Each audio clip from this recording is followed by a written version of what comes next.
सर्वदेष्टान् धात्रे नमः। सर्वदेष्टान् धात्रे नमः। ओम जगदाधार सर्वदेष्टान् धात्रे नमः। सर्वदेष्टान् धात्रे नमः। ओम जगदाधार सर्वदेष्टान् धात्रे नमः। सर्वदेष्टान् धात्रे नमः। सच्चिदानंद भगवान की जय। सत्य सनातन धर्म की जय। सतगुरुदेव भगवान की जय। योग वशिष्ठ मुमुक्षु प्रकरण 2 सर्ग समाप्त हो चुके। तीसरा सर्ग वशिष्ठ जी बोले कि हे राम जी, ब्रह्मा जी ने मुझको जीवों के कल्याण के निमित्त उपदेश किया था। वह मुझे भले प्रकार स्मरण है। ये जो ब्रह्म विद्या प्राप्त होती है वो किसके लिए होती है? अपने लिए और अन्य जीवों के उद्धार के लिए। जीवों का पतन करने के लिए नहीं होती है। इसलिए इस विद्या को पाया हुआ कोई व्यक्ति अगर बेईमान है तो वो अभी इस विद्या से जो है परिपूर्ण नहीं है। वशिष्ठ जी कह रहे हैं कि मुझे ब्रह्मा जी से ये विद्या मिली थी और वही अब मैं तुमसे कहूँगा। इतना सुनकर के राम जी ने पूछा कि हे भगवान, कुछ प्रश्न करने का अवसर आया है, एक संशय मेरा दूर करो। जो जिज्ञासु होता है ना, वो हर बात में संशय करता है और प्रश्न करता है। उस संशय के निवारण के लिए प्रश्न करता है, इसलिए नहीं कि हम भी कुछ जानते हैं। जैसे इतने साल सत्संग चलने के बावजूद भी कुछ अपने यहाँ कैंडिडेट ऐसे हैं कि आज भी अपनी योग्यता दिखाने के लिए जो है प्रश्न करते हैं। इसलिए प्रश्न थोड़ी किया जाता है। जहाँ तुम अटके हो, हाँ, तुमको लग रहा है तो देखो वही बात तो जो है ये कहते हैं, वही बात हम कहते हैं। फिर ये इनमें क्या विशेषता क्या है जो मना कर देते कि नहीं तुम सही नहीं बोल रहे। तुम प्रश्न करो तो तुम्हारा बस खुलासा हो। तो राम जी प्रश्न कर रहे हैं, मोक्ष उपाय जो संहिता कहते हो सो तुम सब कहो, परंतु यह जो तुमने कहा कि सुखदेव जी विदेह मुक्त हो गए, तो भगवान व्यास जी जो सर्वज्ञ थे सो विदेह मुक्त क्यों नहीं हुए? ये जो है प्रश्न किया राम जी कि व्यास जी विदेह मुक्त क्यों नहीं हुए, सुखदेव जी कैसे हो गए? वशिष्ठ जी बोले कि हे राम जी, जैसे सूर्य के किरण के साथ त्रस रेणु उड़ती देख पड़ती है और उनकी संख्या नहीं हो सकती, वैसे ही परम सूर्य के संवेदन रूपी किरण में त्रिलोकी रूप असंख्य त्रस रेणु हैं, अनंत होकर के मिट जाते हैं और अनंत होते हैं। क्या उदाहरण दिया कि सूर्य की किरणों के साथ जो है कुछ कणिकाएँ दिखाई देती हैं, उड़ती हुई दिखाई देती हैं कि नहीं देती हैं? तो वो मिट जाती हैं, लेकिन किरण नहीं मिटती, अनंत होकर मिट जाते हैं, अनंत होते हैं। अनंत त्रिलोकी की ब्रह्म समुद्र में है, उनकी संख्या कुछ नहीं। श्री राम जी ने पूछा कि भगवान, पीछे जो व्यतीत हो गए हैं और आगे जो होंगे उनकी कितनी संख्या है? वर्तमान को तो मैं जानता हूँ। वशिष्ठ जी बोले, हे राम जी, अनंत कोटि त्रिलोकी के गण उपजे और मिट गए हैं।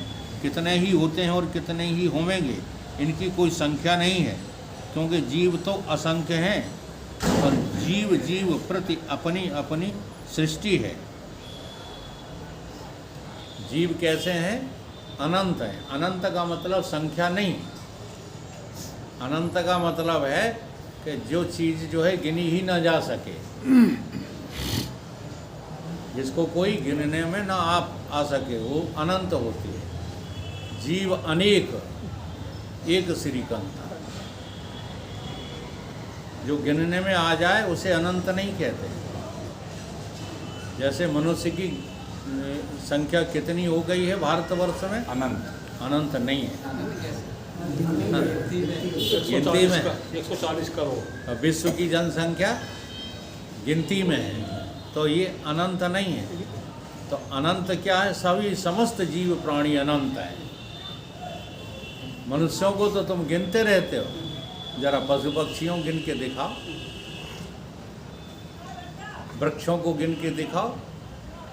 तो सारे जीवों को अनंत बोला गया है, उसमें नाम नहीं लिया गया कि पेड़ अनंत के, गधा अनंत के, घोड़ा अनंत के, मनुष्य अनंत, नहीं। जीव जो है अनंत है, गिने ही नहीं जा सकते, क्योंकि जीव जो है संख्य, और जीव जीव के प्रति अपनी सृष्टि है। अच्छा, अब जीव जीव के प्रति अपनी सृष्टि होती है, एक समष्टि सृष्टि है और एक व्यष्टि सृष्टि है। तुमने अपनी सृष्टि रच ली है, ईश्वर की दुनिया में तुमने रच ली है अपनी शुद्ध सृष्टि, रच ली है कि नहीं? अब तुम्हारी सृष्टि अलग है, तुम्हारी अलग है, जितने लोग यहाँ बैठे इनकी सबकी सृष्टि अलग अलग है, लेकिन परमात्मा की सृष्टि एक है। इसलिए समष्टि सृष्टि एक होती है और जीवों की सृष्टियाँ अनंत होती हैं। जब ये जीव मृतक हो जाते हैं तब उसी स्थान पर अपने अंतवाहक संकल्प रूपी पुर में इनको अपना बंधन भासता है और उसी स्थान में परलोक भासता है। पृथ्वी, आप, तेज, वायु, आकाश पंचभूत भासते हैं, वो नाना प्रकार की वासना के अनुसार अपनी अपनी सृष्टि भासती है। फिर जब वह वहाँ से मृतक होता है तब वहीं फिर सृष्टि भासती है। नाम रूप संयुक्त वही जागृत सत्य होकर के भासती है। अभी आपको अपनी ये सृष्टि सत्य लग रही है, और जब मर जाओगे, मरने के बाद जहाँ प्रकट होगे वहाँ की सृष्टि सत्य लगने लगेगी। होता है ऐसा ही कि नहीं? अगर जो है तुम्हारी सृष्टि पहले वाली भी तुम सत्य मान रहे होते तो बताओ पहले जन्म की बातों को याद क्यों नहीं रख पाते? आप जीव होने के नाते इस शरीर के पहले भी थे कि नहीं थे? जीव होने के नाते, ब्रह्म होने के नाते नहीं पूछ रहा हूं, जीव होने के नाते आप पहले थे कि नहीं थे? अब ये आप अनुमान से कह रहे हो कि आपको दिख रहा है? अनुमान से कह रहे हैं। हाँ, ये आपका अनुमान प्रमाण है। तो यहाँ पर जो है यही बात वो सिखा रहे हैं कि अभी तुम इसे अपनी सृष्टि कह रहे हो, और शरीर छोड़ने के बाद जो शरीर मिलेगा उसे अपनी सृष्टि कहने लगोगे। इसलिए तुम्हारी सृष्टि का कोई भरोसा नहीं है, इसलिए इस सृष्टि को क्षुद्र सृष्टि कहते हैं। ईश्वर की दुनिया में रच ली है तुमने अपनी क्षुद्र सृष्टि, जिसका तुमको है मिथ्या अभिमान। अब यार कमाल की बात है कि नहीं? देखो बैराग क्यों नहीं होता? क्योंकि हम सोचना ठीक ढंग से शुरू नहीं कर रहे। अभी 50 सालों की सृष्टि है, जिसकी जितनी उम्र है उतनी तो है, और उतनी सृष्टि पे तुम्हें इतना घमंड कि तुम उसका त्याग नहीं कर पा रहे।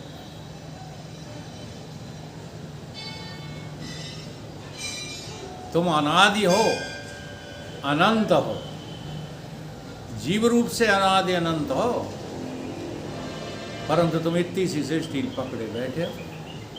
ये मेरे हैं, इनके बिना मैं नहीं जी सकता जी, और मेरे बिना ये कैसे जीवित रहेंगे? हम मर गए तो बेचारे भूखन मर जाएंगे।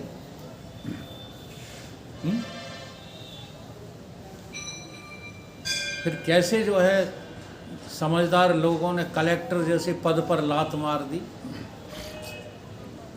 जज जैसे पदों पर लात मार दी, बैरिस्टर जैसे पदों पर लात मार दी। अरे प्राचीन कथाएं पढ़ो तो वर्तमान में नहीं मिलती ऐसी कथाएं, लेकिन प्राचीन कथा में राज्यों को ठोकर मार दी। बैराग हो गया, चाहे कोई करे, हमें कुछ लेना देना, क्योंकि बात समझ में आ गई। अब तुम ना समझ हो वो बात है समझदारी की करते, गड़बड़ ये है। चाहे भले बात है ना समझी की करते रहो, लोगों की नज़र में मत आओ कि तुम समझदार हो, लेकिन रहो समझदार। लोगों की तो हाजिर हाजिर करना पड़ेगा।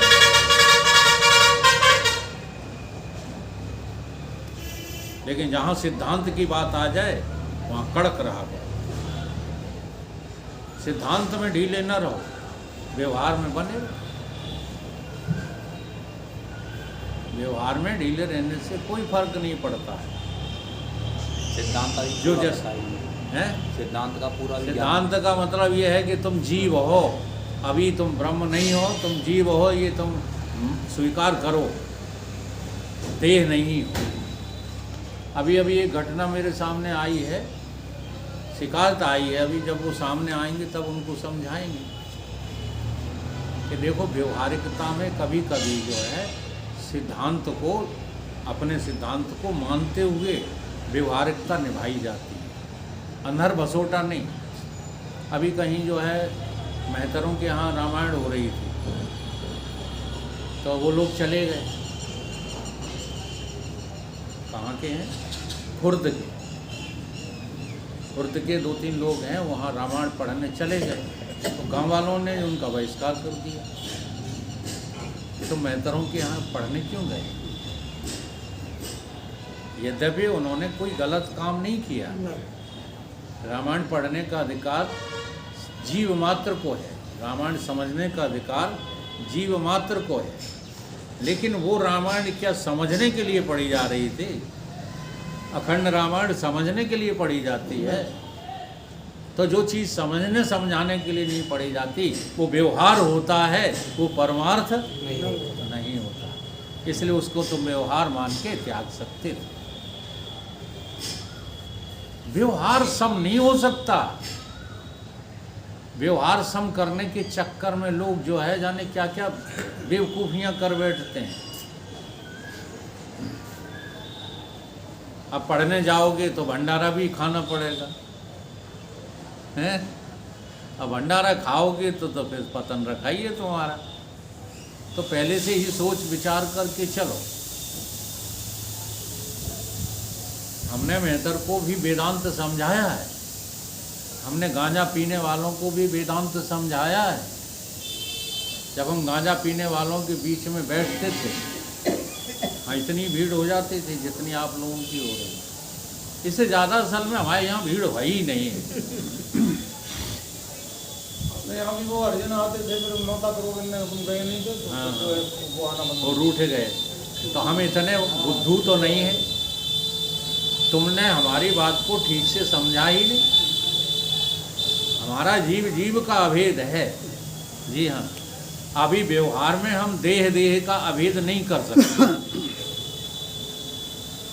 है तो अभेद, देह का भी अभेद है, लेकिन व्यवहार में देह का अभेद नहीं होता। जब पंच तत्व जो है मिट्टी में मिल जाते हैं तो देह का अभेद हो जाता है। लेकिन व्यवहार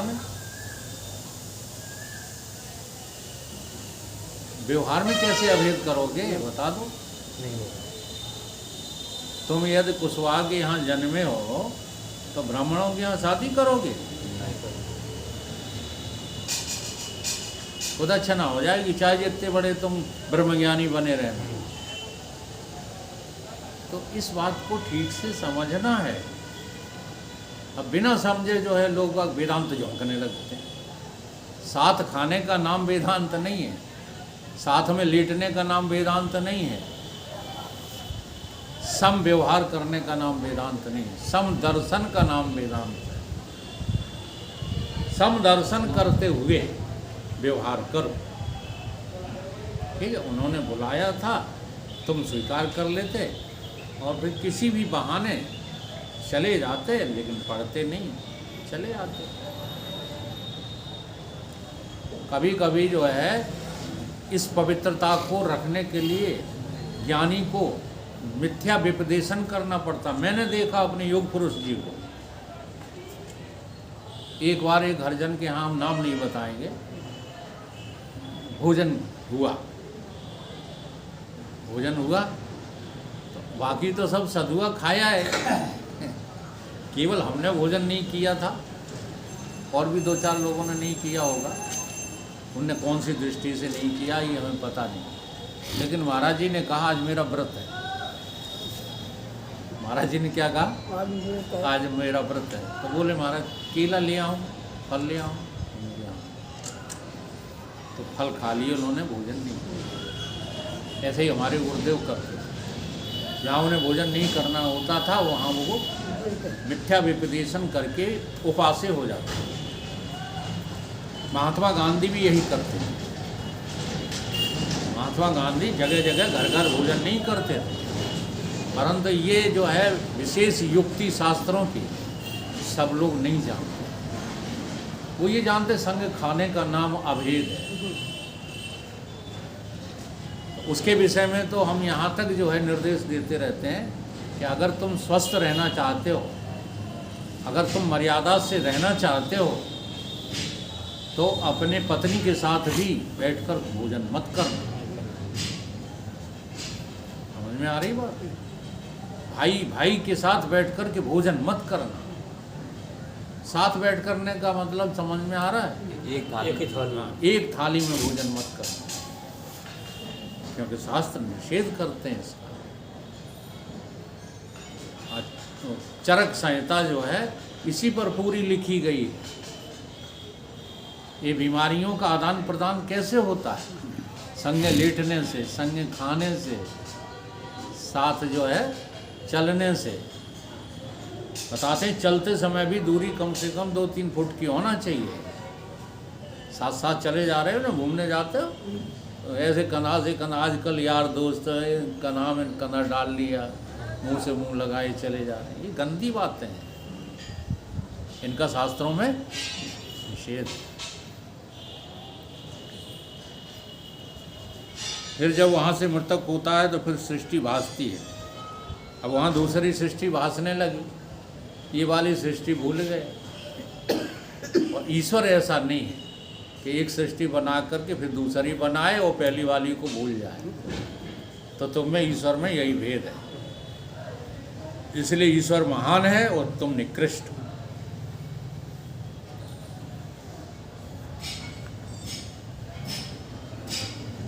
तब इस पंचभूत सृष्टि का अभाव हो जाता है। दूसरी भासती और वहाँ जो जीव होते हैं उनको भी इसी प्रकार अनुभव होता है। इसी प्रकार एक एक जीव की सृष्टि होती है और मिट जाती है, इनकी संख्या कुछ नहीं है। तब ब्रह्मा की सृष्टि की संख्या कैसे हो? जैसे मनुष्य घूमता है और उसको सत पदार्थ भ्रमते दृष्टि आते हैं, जैसे नाव में बैठे हुए नदी के वृक्ष चलते दृष्टि आते हैं। देखा है? हाँ, नाव का ऋण है चौपाई। हाँ, नौका ऋण चलत जग दे। अब चल तो रही नौका, चलता हुआ दिखाई क्या दे रहा? जगत। ऐसे ही नेत्र के दोष में आकाश में मोती की माला दृष्टि आने लगती है, और जैसे स्वप्न में सृष्टि दिखाई देने लगती, वैसे ही जीव को भ्रम से ये लोक परलोक भास रहे। बात समझ में आ गई?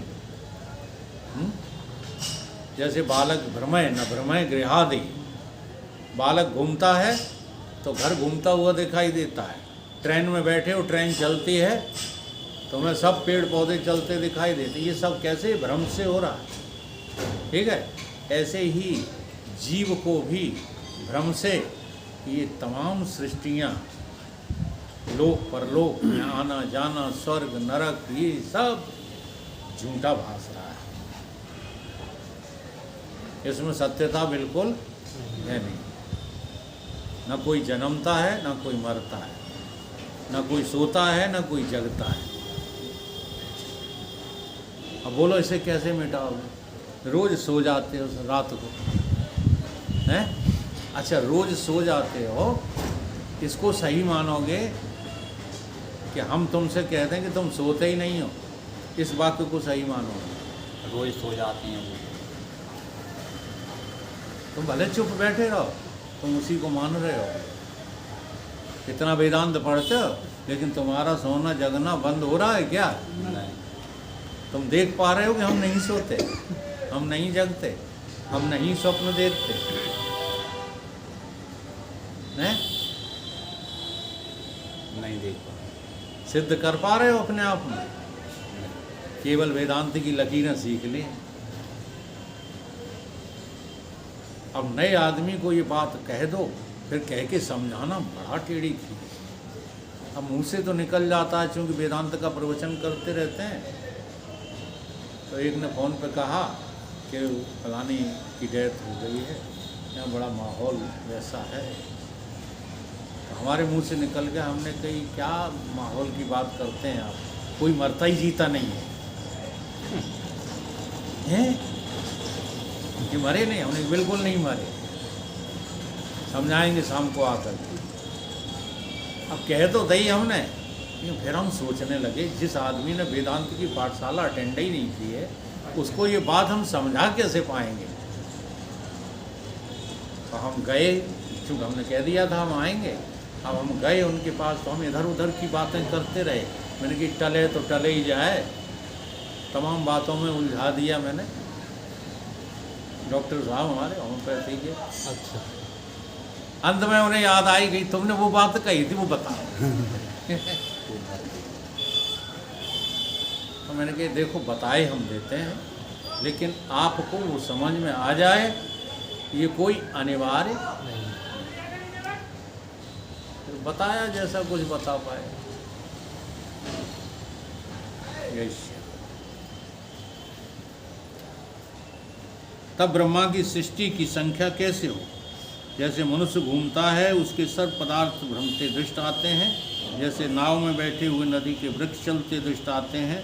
जैसे नेत्र के दोष से आकाश में मोती दृष्ट आते हैं। ऐसे ही सपने में सृष्टि भासती है, वैसे ही जीव को भ्रम से ये लोक परलोक भास रहे हैं। वास्तव में जगत आज तक उपजा नहीं, जगत आज तक उपजा नहीं है। ये ज्ञान प्राप्त करना है। जब तक यहाँ तक तुम्हारी समझ न पहुँच जाए, तब तक तो जो है अधूरापन है। जगत उपजा सा हुआ नजर आता है, जगत उपजा नहीं। जैसे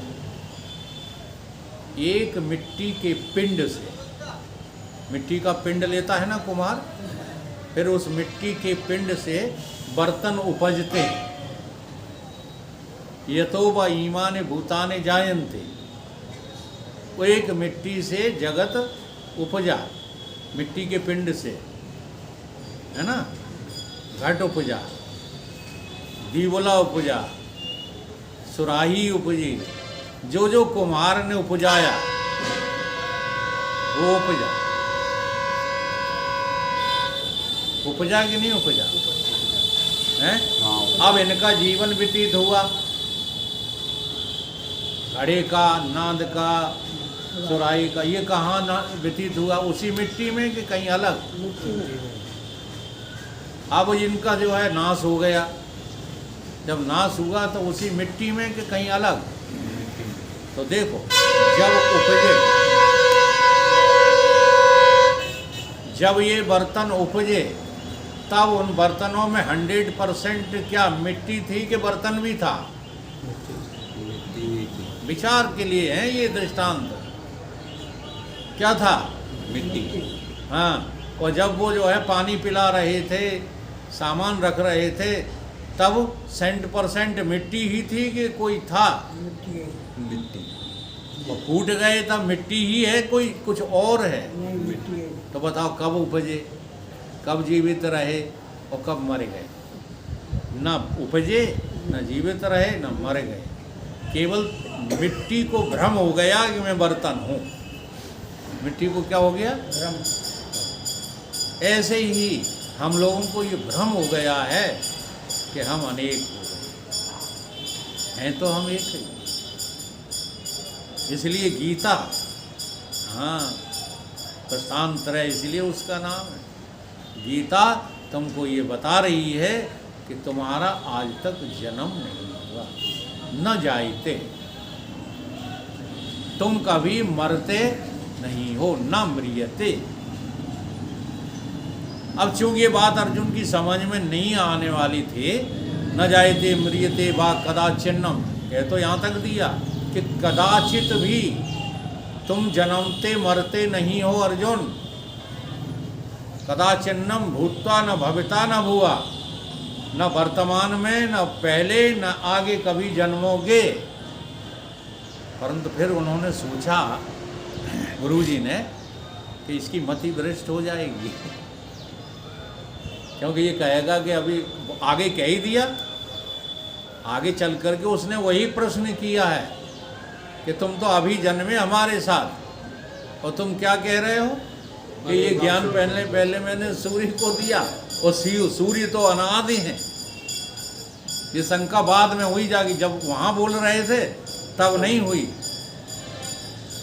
तो भगवान ने बोल तो पहले ही दिया कि कोई जन्मता नहीं, कोई मरता नहीं, लेकिन समझाने के लिए हन्नते हन्न माने शरीरे, ये जन्म जो होता है वो शरीर का होता है, जो मरता है वो शरीर मरता है। असल में शरीर नाम की कोई चीज़ है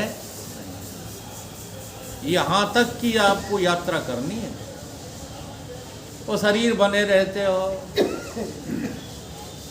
अच्छा, थोड़ी साधना इतनी करो कि यहाँ आकर बेचैन ना हुआ करो घर जाने के लिए, तो हम तुम्हें बहादुर समझें। इसमें दो एक ही लोग हैं जो बेचैन नहीं होते, नहीं सबको बेचैनी जाने कहाँ से पैदा हो जाती। भाई घर बनो है, भाई लोग बने हैं, क्यों भागते हो? लघुशंका बेचैन कर देती, लघुशंका करके फिर आए जाओ, हम तो बैठे रहते हैं, तुम चले जाते हो। हमने एक बार क्या राकेश के यहाँ तो इतना समझाने के बावजूद भी वही आचरण किया आप लोगों ने। हमने यहाँ तक कह दिया कि जब तक हम खाते पीते रहें बैठे रहें तब तक कोई जाएगा नहीं, कह दिया था कि नहीं? फिर भी लोग नहीं माने। इन्हें लगता है कम परीक्षा लेने के लिए 4 न बजाए देंगे यहाँ। सही बता रहा हूँ। तो ये बेचैनी पहले ख़त्म करो, तब तो हम समझें कि तुम वेदांत की अब जो है पाठशाला में प्रवेश किए हो। बेचैन बने रहते, सच्चाई मत छुपाओ। हाँ, सच्चाई छुप नहीं सकती बनावट के हुजूलों से। सच्चाई यही है कि आपको घर की बेचैनी पड़ी रहती है। ये घर द्वार का त्याग परत्याग जो है करना ही पड़ेगा, और भीतर से करना पड़ेगा। हम आज भी कह रहे हैं, हाँ, वृद्ध अवस्था है आप लोगों की, किसी बाहर वाले पुत्र पुत्रियों को बहुओं को गाली फाली देकर त्याग नहीं करना, ठीक है? रोटी मांग के खाते रहो, इसमें कोई शर्म नहीं करो। हमने कमाओ, हम मांगेंगे नहीं, तुम मूर्ख हो, ऐसा विचार मत किया करो। जैसे कंथा घर रहे तैसे ही रहे विदेश, बाहर मांगना पड़े उससे अच्छा घर ही मांग ले। लेकिन ये बेचैनी तो खत्म करो, इसका अभ्यास करो कि मैं देह नहीं हूँ, देह मेरा नहीं है। ये अभ्यास किए बिना आप आगे बढ़ना चाहते हो, नहीं बढ़ पाओ।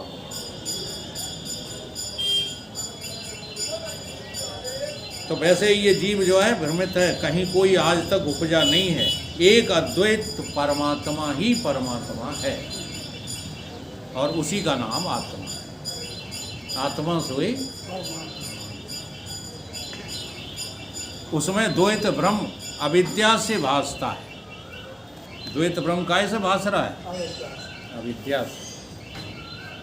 ये अविद्या ही ऐसी डांकनी है जो द्वैत जानबूझ के पैदा कर देती है, और फिर वो द्वैत इतने गहराई में चला जाता है कि तुम उसकी पुजारी हो जाते हो द्वैत को।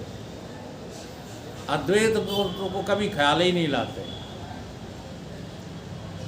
एक बार अकबर ने जो है बीरबल से पूछा, बीरबल ये अविद्या क्या होती है, तुम्हारे शास्त्रों में लिखा है? तो उन्होंने कहा महाराज 1 महीने का समय चाहिए। जब कठिन प्रश्न पूछते थे ना तो ज़्यादा समय मांगते थे। बीरबल गए, एक मोची के पास पहुँचे और कहा कि 3 फुट लंबी जो है एक जूती बना दो। उस ज्योति में जितने हीरे मोती, हाँ, और सोना जो कुछ लगे, ज्योति ऐसी विचित्र विलक्षण बननी चाहिए। तो 3 फुट की लंबी बने। हाँ, ऐसी ज्योति आज तक किसी ने देखी ना हो।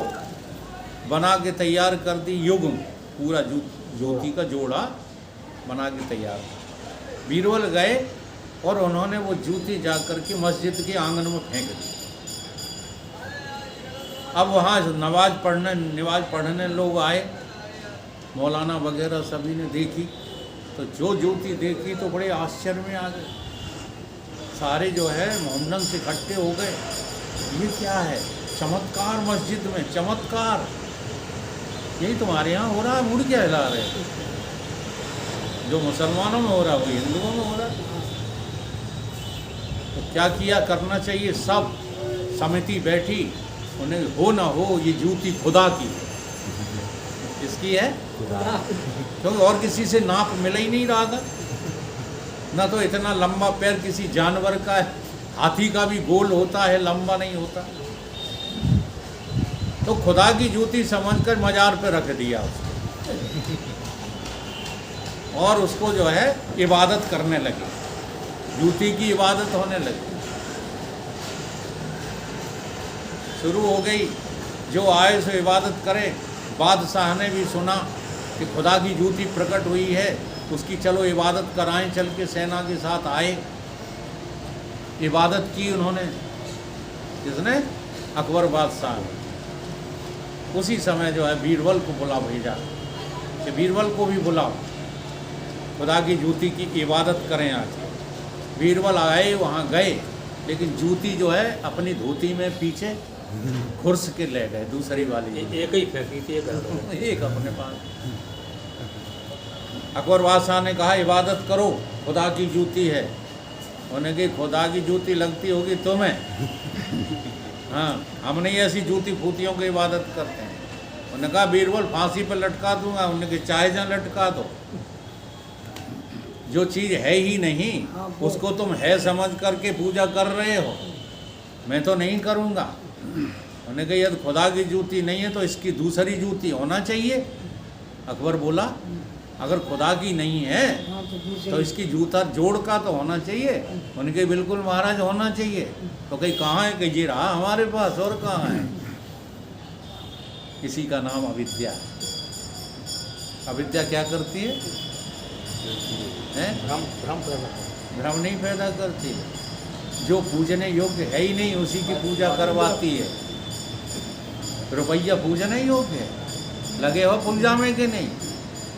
पूजा का अर्थ क्या समझते हो? आसक्ति। बताओ क्या चीज है संसार में जो पूजने योग्य है? तो अपेक्षाकृत आप आगे बढ़िए। ये धन की पूजा की अपेक्षा, ये वैभव की पूजा की अपेक्षा, ये समाज की जो है पूजा की अपेक्षा अपने माँ बाप की पूजा करना सीखो। शर्म नहीं आती? अब ये हिंदू की परिभाषा कोई समझाने को तैयार ही नहीं है। हिंदू का झंडा लेके सब आगे बढ़ रहे हैं। आज माता पिता दुखी हैं और तुम हिंदुत्व का झंडा लिए फिरते हो। अपने अपने माता पिता को तो ट्रेजेडी देते हो। एक दिन मैंने एक सेंटेंस डाला था, आपने पढ़ा था? अब मुझे याद नहीं आ रहा, देखो बड़ा बढ़िया था। जिन बच्चों को पालने में माता पिता जो है व्यस्त रहे, वही बच्चे अब माता पिता के दोष निकालने में व्यस्त दिखाई देते हैं। ऐसा कुछ था, है यही बात कि नहीं? हाँ। तो इसलिए इस अविद्या को पहले जो है समाप्त करो, और जब विद्यावान हो जाओगे तो तुम्हें ये संसार की आपाधापी नहीं सताए। पहले तो साधना करना पड़ेगा। एकदम ज्ञानी नहीं हो सकते तुम। पहले इसका परित्याग करो, संसार को छोड़ो, घर परिवार का परित्याग करो, अंदर से करो। ये जो मोहाशक्ति, जो हाँ राग आसक्ति है, इसका टोटली परित्याग करो।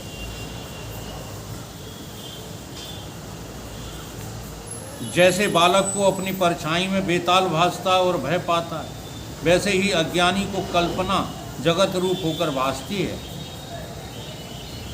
ये आपकी क्या है? कल्पना।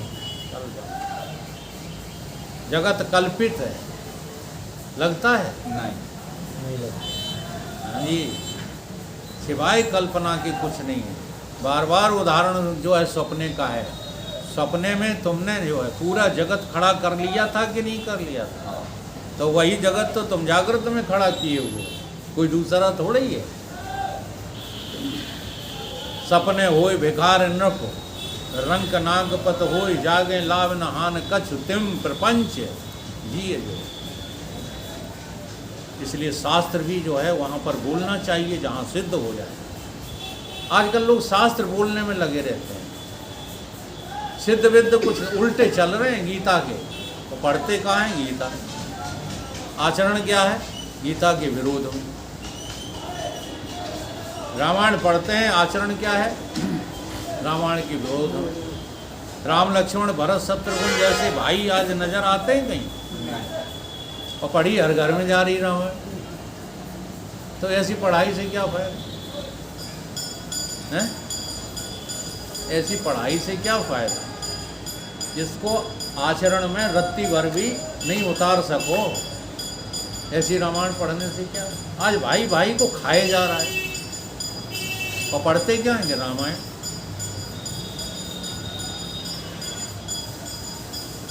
कितनी विचित्र कथा है, जरा सा भी असर नहीं होता। नहीं होता असर कोई, जुबानों को हुआ क्या? किए जाते हो अनदेखा, निगाहों को हुआ क्या? इबादत में कमी है या खुदा नाराज है हमसे? नहीं होता असर कोई असर नहीं।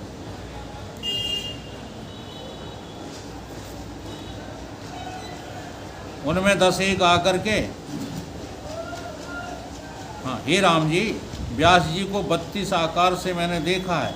उनमें 10 एक आकार और क्रिया और निश्चय रूप हैं, 10 अर्थ समान हुए हैं और 12 आकार क्रिया और चेष्टा में विलक्षण हुए हैं। जैसे समुद्र में तरंगें होती हैं तो उनमें कई सम कई विलक्षण उपजती हैं, वैसे ही व्यास हुए सम जो 10 हुए हैं, उनमें 10वें व्यास यही हैं और आगे भी 8 बेर यही होंगे और महाभारत कहेंगे।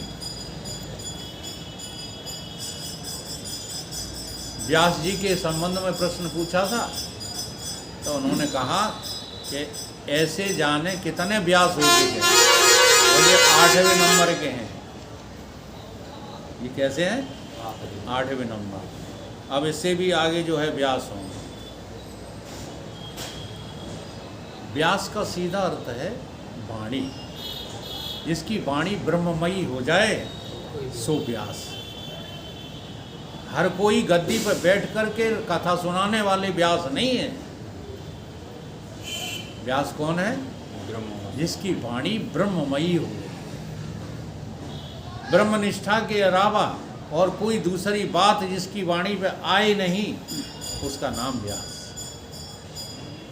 तो कहीं ऐसे ही ये 8वें व्यास। व्यास से परिधि को भी कहते हैं। नहीं, वो चीज़ अलग है। यहाँ व्यास व्यक्तित्व के बारे में पूछा गया प्रश्न है, किसी वस्तु के बारे में पूछा गया। इसलिए बुद्धि को चाहे जाना दौड़ाया को। यहाँ राम जी, व्यास जी कौन थे, क्या हैं, उसके विषय में प्रश्न किया है। जैसे कोई पूछे कि गुरु हम कैसे पहचानें, तो गुरु की पहचान यही है कि जो ब्रह्मनिष्ठ है, ब्रह्मस्रोती है और आत्मबोध को प्राप्त कर चुका है, उस परम तत्व का ज्ञाता है, जिसके अतिरिक्त और किसी के ज्ञान की जरूरत नहीं पड़ती। वही परम तत्व जिस व्यक्ति के शरीर में उतर के वाणी द्वारा तुम्हें समझाया जा रहा है, उसी का नाम सतगुरु। तो व्यक्ति ही तो हुआ। सतगुरु व्यक्ति भी हैं और सतगुरु अव्यक्त भी। इसलिए सतगुरु को पहचानने के लिए तो व्यक्ति के ही पास जाना पड़ेगा। अब कह दो सतगुरु तो वो अनंत हैं, सतगुरु तो अजर अमर अविनाशी हैं, और हमें क्या ज़रूरत है किसी गुरु से पढ़ने की? तो मूर्ख हो, तुम कुछ नहीं जानते। तो बड़ा सम्यक बोध की जरूरत है। आज सम्यक बोध का अभाव हो गया है। चाहे जैसा व्यवहार करो ज्ञानी है, ऐसा थोड़ी होता है। अब सभी तरह की श्रुतियों में बातें लिखी हैं, मैं बताता रहता हूँ, फिर भी लोग ख्याल नहीं करते। शंकराचार्य जी का एक श्लोक चाहे झोंक देते हैं। हाँ, न वेदों से, न फलाने से, न तीर्थ से, न यात्रा से, न यज्ञ से, न पूजा से, किसी से प्राप्त नहीं हो सकता। आत्मा और ब्रह्म की एकता ही मोक्ष की प्राप्ति का साधन है। अब ये कह तो दिया शंकराचार्य जी ने, लेकिन तुमने तो विचार किया ही नहीं। तुम सारे काम छोड़ गए और मुक्त आज तक हुए नहीं। मुक्त हो गए, दान देते थे, दान छोड़े गए हैं।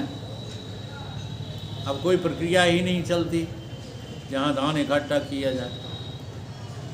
तो हमने सोचा है कि अपना निजी जो है अखंड परम धाम का आश्रम सत्संग भवन बनाया जाए।